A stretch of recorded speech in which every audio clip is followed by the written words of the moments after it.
Bar mu shiga a cikin wannan littafi mai suna KOWAYADEBO da ZAFI baki nai. Ba usararren mu kamar yadda muka dakata a jiya, yanzu kan za mu ɗorawa tare da yardan Allah, tare da kuma manajan kiɗa mai suna Dekote. Amma abin da nake so in ce muku shine ma usararren mu ai kokari a je a can cikin YouTube sai a rubuta Grande B TV. Daga nan in an samu shirin kafarka mai gida sai a danna mana subscribe, sai a danna a dangwala mana yatsa. Kaga wannan zai baka dama duk lokacin da muka dora sabo kawai zai zo maka a cikin wayarka, zai faɗa maka gani na iso. Yanzu kai bari mu shiga a cikin wannan shiri tare da Manu wanda yake Libya. A gaishe ka manajan tsari. Abin da yake faruwa shine labarin da ya jiya mun dakata ne a lokacin da wani abu ya kai kikikaka, amma kuma wani bangare in ka ɗauki abin ya zo da sauki. Magana biyu ne. Idan muka koma a wajen kan kura, bukatarsa ta samu, kuɗi ya samu. Ita kuma a bangaren ita wannan yarinya wadda aka ce mata Salma tana cikin wani lissafi, duk da ta faɗi ba komai a rayuwanta. Shin wannan magana gaskiya ne? Ku biyo mu don ku sha labari. A wannan littafi ma wusararren mu abin da ya faru shine yanzu wannan mata mai suna Hajiya Mudai tubarakallah yanzu ta fara babbaza kolinta ko ina, ba don komai ba saboda yarta za ta yi aure. A'a, abin mamaki. To amma yarta za ta yi aure, to amma wacan fa ai ita ma yarta ce. Sai dai labari har yanzu wannan dattijo yana akan bakansa. Wane ne dattizon? Shine Alhaji Rabi'u, shine mahaifin waɗannan yara, shine ko mai gidan Hajiya Mudai. A lokacin nan shikenan ya zaka ya zamna ya kira Hajiya Mudai ta zo a gurinsa ta yi zamne. Sai ce mata Hajiya, ta ce na'am, mu ji tsoron Allah. Sai ta ce la ilaha illallah Muhammadar Rasulallah. Me kake so ka faɗa min ne?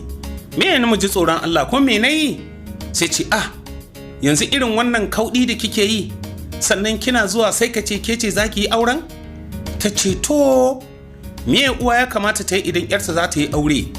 Ba za ta yi tsaye-tsayen daka ne ba, ta yi murna fiye da kowace wadda take nan? Sai ce kinga ba nan gizon yake saƙa ba, wannan labari lalle wari gare shi. Ta ce kai Alhaji, dan talaucinka ya ishe ka, shikenan kai baka san abin da kake faɗa ba?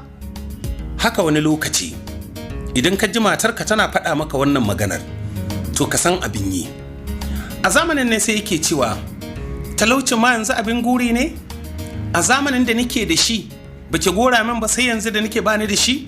Ta ce kaga ni ba ni zaman ɓata lokaci in zo muna tattauna bakar yawu gara yawun albarka. Ka san abin da za ka yi yafi maka.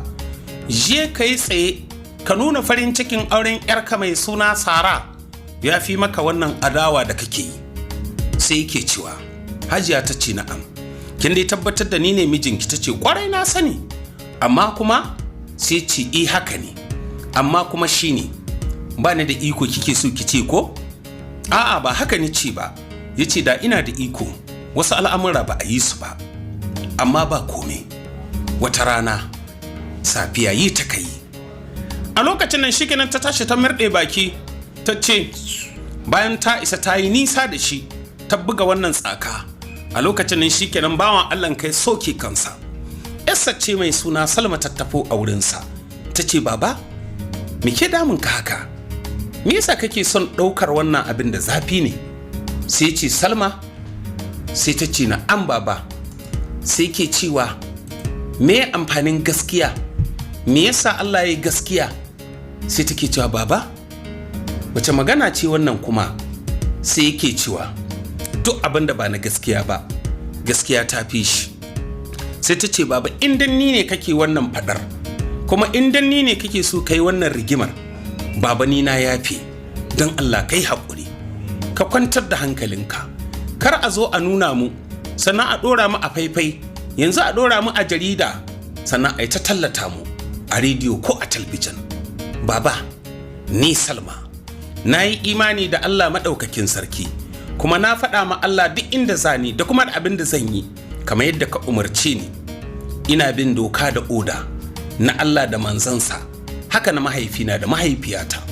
duk iya biyayya da da'a zan yi ma mamata, musamman cewa kai ba don kome ba don ai wannan shagalin bikin aure lafiya a ƙare sa ba tare da wani ya nuna cewa akwai wata matsala a tsakankaninmu ba. Baba, ai ka san ciwo in ya kai ciwo haɗe su ake yi. A lokacin da ya ajiyar zuciya sai ta daddaba kafaɗarsa ta ce, baba, gara ka tashi ka fita, ya fi zaman ka anan. Yarsa ce take basa wannan shawara. A zamanin nan sai ya tashi zab, ya yi tsaye, ya kalli gabas. A lokacin da ya jiyo ya kalli yamma. Cikacin nan sai ƙoƙarin fita. Yana fita sai ga Audu mai shayi ya sayo burodi. Sai ce, a'a, mai gidan ashe kana nan cikin gida? Sai ce, ina nan. Sai ce, ashe an ka kuɗin auren? Sai ce, a Audu kenan, kai da tare da kai aka yi wannan kuma ka koma tambaya ta? Sai ke cewa, da yake ka san tun wancan mako da aka yi maganar. Sai ce, a yanzu dai wannan labarin ba ni wani ba shi ba.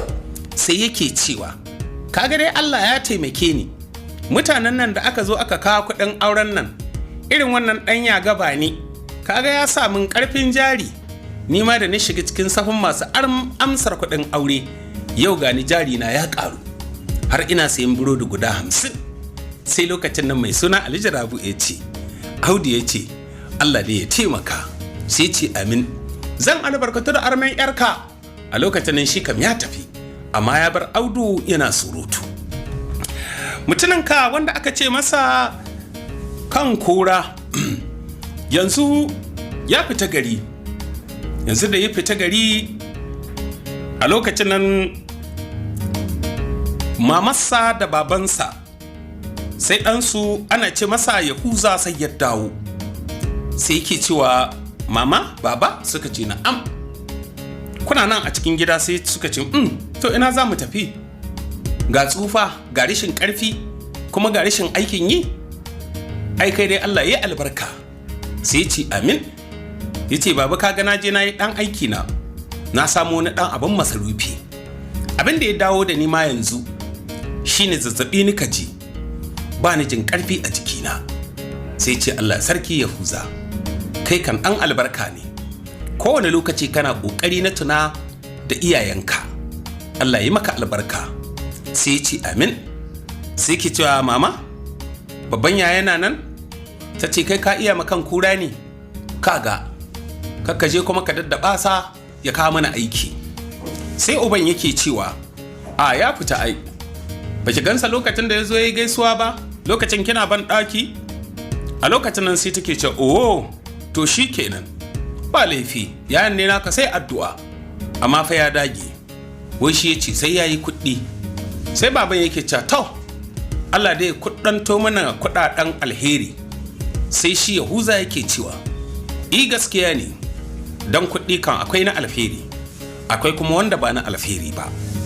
Mahaifiyarsa ce take cewa, gaskiya, ai duk wanda bai sanya ba bai ɗebowa, in ko mutum bai jibari ba wata ran zai jiji oho. A lokacin nan cikin wannan littafi ma mu sai ga shi mai suna Masalo da Hadi sun yi sallama a wannan gida, aka amsa musu. A'a, wa nake gani ne, in ji dattijo, wannan kaman Masalo da Hadi, mu dai ne baba, baba ga wannan, mama an shiga wannan, sun kawo musu goro. A lokacin nan sai Yahuza yake cewa, sannan ku yayuna. A'a, Yahuza, kana gida a yau baka fita wurin harkokin ba? Ya ce, jikin ne ya kiya, ka san rayuwa yadda take. Wata rana jikin ka ji shi da randakam, wata rana ka ji kamar da an niƙa ka, wata rana sai ka ji kuma mutum babu shi. A lokacin nan sai suka ce, wannan gaskiya ne. Yahuza kenan, kai dai kullum kana laƙi a wajen su mama da baba, za ka ce ɗan ƙaramin yaro mai shan nono. Ya ce, ƙaunar su nake yi, shi yasa ba na san nisa da su. A lokacin nan suka ce, ina mutumin namu? Suka ce, ba ku haɗu da shi ba? Kan kura ya fita fa. Mun jima da shi ne baba. Sai baba ya ce, me? Ya ce, mun jima da shi, baya zuwa wurin ku. Sai uwar take cewa, mutumin da yake wuni cikin ɗakin nan kwanan nan ya ɗauko wata safara, cewa da yana son kuɗi, ai daga kwance kuɗi ba su samuwa. A lokacin nan shikenan suka ce, to baba za mu tafi. Suka kama hanya suka tafi su. a wannan littafi ma mu an shirya shagalin biki a gidan suwa a gidan shi wannan alhaji mahaifin